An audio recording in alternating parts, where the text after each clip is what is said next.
good, y'all? What's good, man? It's your big homie, Big Bad, and this is the Real Talk, Real Shit podcast. On today's episode, man, I got something very, very serious to talk about. Very, very serious, but I'm not going to talk too much. I'm going to let Saucy Santana explain this, because for a long time we speculated this. For years and years I speculated, pedophilia being a byproduct of homosexuality. Because it would have to be somebody with a weird sexual appetite who would put themselves or force themselves off onto a child. It would have to be somebody with a weird, twisted sexual appetite who could even fathom or imagine doing something weird to a child, right? Now, you have to understand the psychology of the victim before you can understand the psychology of just somebody from speaking on it from the outside in. So let's get to it, man. I gotta play this Saucy Santana, man. Shit's crazy, man. And this is no disrespect. This is actually Saucy Santana is actually bold, and we commend him for stepping up and putting his voice out there, because it's a lot of people who go through this, but they won't never say that they've been through it. And a lot of homosexuals have been through this as children, but won't say it because they don't want to correlate the fact that they've been through some type of abuse with the type of appetite that they have sexually. So let's go, man. One predator blamed my son, like a 9-year-old would want to be violated by an older cousin in that kind of way. I truly believe this situation opened the door to change my son's sexuality. It's deep. But getting of the innocent stolen. Families don't talk about it. I think that families sweep it under the rug. Do you still know the person? Are they still like the family member? I'm past it. Like, I don't hold no grudges. It could be because I grew up in it. It could be because I was groomed or manipulated. So you kept doing it after the situation happened? Yeah, this was like 9 years from old, so 9 to like 16. Yeah. Damn. To this day, I don't have no hard feelings. Only thing was, everybody was just like, oh, he lying. I'm like, I ain't lying. I didn't want to tell. I didn't tell. I trusted one of my cousins, and he told everybody. And that's how it came out. It came to the point where family had to choose sides. Hey, you gonna be on that side that he lying, or you gonna stand up for what's right? I felt betrayed when everything hit the fan, because it was something that a cousin who I confided in, he went and told everybody. And so that's how my mom and my other family found out. I don't think I was necessarily ready at that age to speak on it. So it was just more betrayal than anything when I was a child. I didn't really understand the champion part of it. But now I am glad that my cousin did that. You never talked about none of this. How do you move forward knowing that this happened to you and thinking in your head, well, if this wouldn't have happened to me, would I be gay? Would I be straight? Did that situation make me want to experience it more? Mm-hmm. Like, do I like it? So it's I'm sorry, it's up. People be groomed and manipulated, and you start from a kid and you get older and you think it's normal. I'm almost 15, 16, still messing with my cousin. Like it's normal. That's not normal. We know that we cousins, but that's you.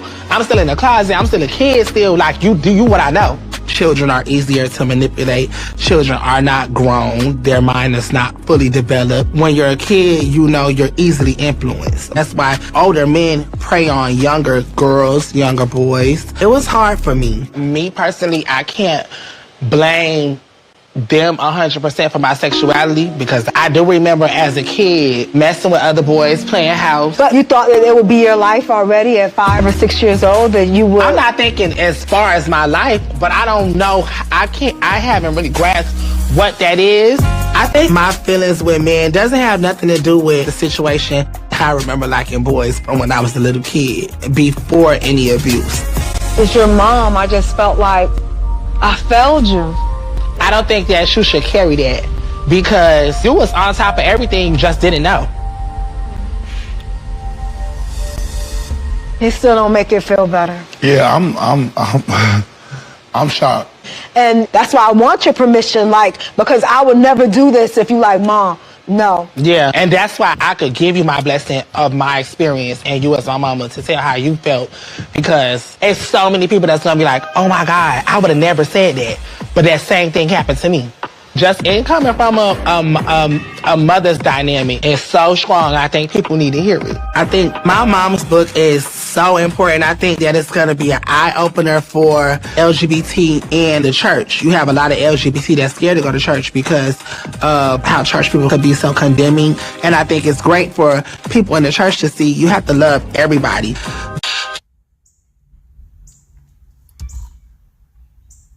Like I said, this shit is sad, sad, sad.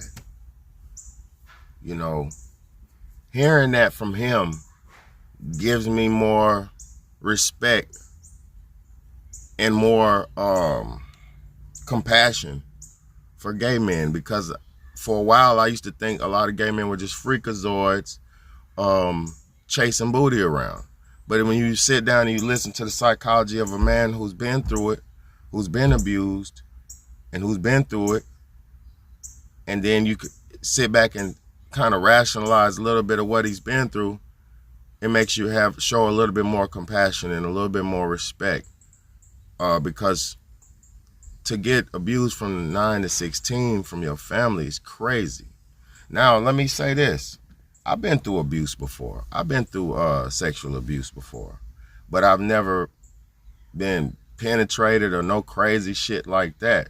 So I couldn't even imagine going through no shit like that, you know. So like I said, I really want to just give respect to how he came out and said that, because it was good that he said that, because a lot of gay people run around with this chip on their shoulder and they don't like to expose facts and reality. And like he said, a lot of families don't even deal with that. A lot of families just let that shit go on and let it just happen, and nobody says nothing or does nothing about it. And that has to stop. We have to stop accepting victim culture, and we have to stop letting our children be victims. That shit stops. It's over. You know what? It stopped with me. It stopped with my generation. That's a generational curse that will never exist past my, it won't exist in my family. It won't exist in my children's futures, and it won't exist because I'm fully aware and knowledgeable in teaching them and protecting them from everything like that. All things like this. See, that's what a parent's job for. That's what a parent's job is.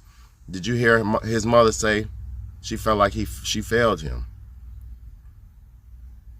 And she should feel like that, because she wasn't there for him for all those years when he was suffering. And hell, how could she not see it? See, that's the thing. How could you not, as a mother, see your son's personality shifting? How could you not, as a father, not see your son's activities shifting, his lifestyle shifting, and try to do something to help him? Because he needed help from the ages of 9 to 16. From a grown up, you can do what the fuck you want to do when you're grown, but children have no, children can't do nothing to protect themselves. You know, it's up to a parent to facilitate and make sure everything is safe and comfortable for children to develop and grow. I just really hate that this had to that we had to see this, but I'm so thankful and glad that we've seen this and we're hearing this, because we got to get past this. It don't happen, it ain't this and it ain't that, because I'm gonna tell y'all, it's like I told you all the time. When the boogeyman's in your room, or the boogeyman's coming to get you, hiding and covering your head up with the blanket is not gonna save you from the boogeyman. If the boogeyman's under your bed, if he's in your closet, you need to tell your mama. You need to tell somebody. You need to tell somebody. But listen, like he said, when Saucy Santana said he came out and told everybody, he said they said he was fucking lying. All parents, please understand this. If your child tells you something, you better fucking listen to him. All parents, please understand this. If your child fucking says something to you, you better fucking listen. Ain't no child coming out their mouth just to say something, just to say it. And if they are, you can get to the bottom of that and you can figure it out. But don't let nothing so serious get unheard or unnoticed, because it's your fucking job to protect your child. And as you see, Saucy said to his mama, you was always there, but you just didn't know. So she failed you, Saucy. She failed you. You still love her.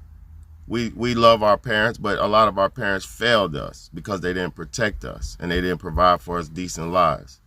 Because a lot of our parents were living selfish individual lifestyles and they were just fucking and making babies, and then now they have to deal with your ass. That's why being wise and being conscious about what you're doing is the best way. All my young people, don't just be out here having sex and being free. You don't even know when you're having sex with somebody, you don't even know what they've been through. So you don't even know what you're allowing into your body. Stop being so free out here, man. Be more concise, be more precise, be more well thought out.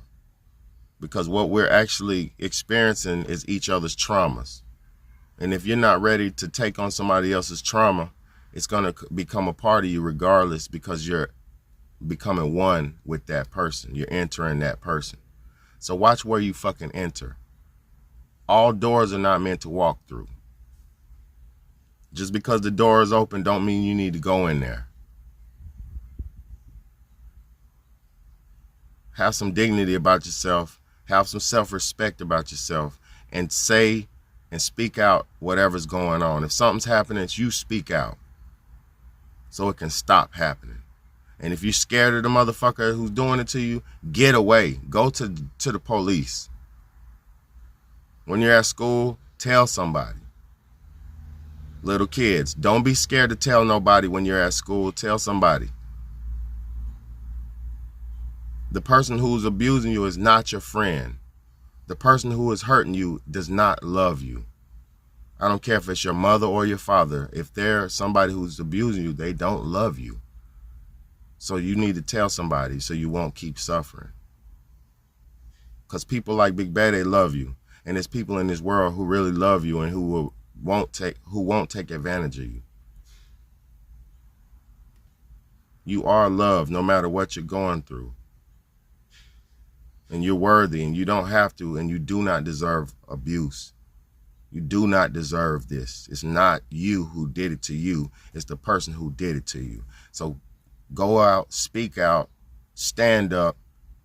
And if you have to, you hurt that person. You hurt them.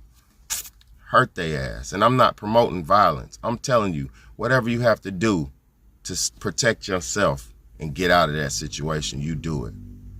But first thing you do is you tell somebody. It's the first thing you do. And if they don't believe you, go tell the police. Your big homie, Big Baddy, loves you. And this is a message to all of us. We don't need to keep suffering because these evil demons want to keep making us suffer. Stand up for yourself and make that demon suffer, because you don't deserve to be going through none of that they put you through. It's time for these demons to suffer. So all righteous people, stand up and speak out. It's your big homie, Big Bad. Hit that share button, hit that share button, hit that share button, hit that like button. And if you ain't subscribed, hit that subscribe button. I got great content like this every time. Salute to everybody going through anything you've been through. Shout out to Saucy Santana for standing up, and we can do something about this by using our voices.